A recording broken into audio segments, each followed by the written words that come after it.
believe me, being a woman is risky, and there is no regulation about even the declaration of sexual assault. Many declarations that women have made throughout history have never been given a day in court. Yep. And the hash me too is alarming for men because it's really questioning how they're perceiving their own power and the risk to lose that power.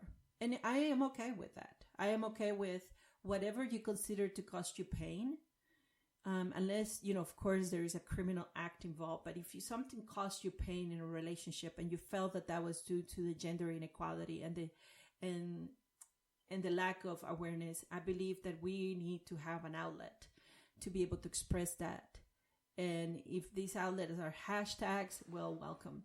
Welcome to a new world where accountability exists for most of us. And I'm not saying this is only for men, because women also go through this. But I just, every time the conversation of women's issues come up, there is some type of check and balance that rises of men wanting to tailor the movement a certain way that it fits their system and not fits the system of a woman. And woman and acknowledges the power that women carry.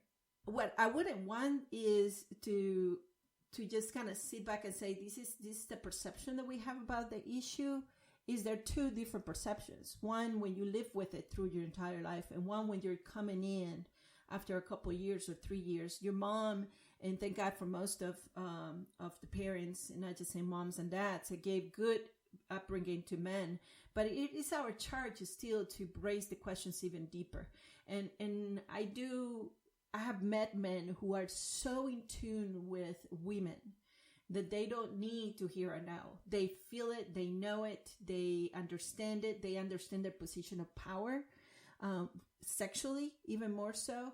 And to me, that's where we are calling men to say, understand that your position by definition in society has been higher than mine, and some of what you believe are my choices are no longer mine. Until we evolve, we won't be able to get there. I just wanted to clarify something in regards to the Me Too movement and what I was saying. What I was trying to say was we need to be socially responsible on how we use some of these tools. For someone to share their experiences, I feel free and, do that.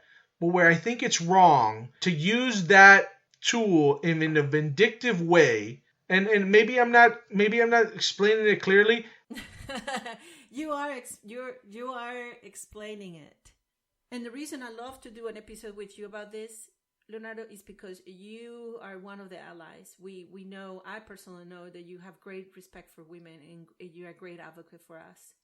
And while we all have the best intentions, we all, including myself, need to take a deeper dive into what we need to do for each other and to maintain each other and to lift each other. There is no way no one should have lived the repercussions of lies, but no one should live the repercussions of truth. And I think for that, we can see eye to eye that we're on the same page. Thank you for your sincerity. And on that thought, we're going to close out this episode. Gina, thank you for sharing your LatinX point of view with me and everyone else. Hasta la próxima.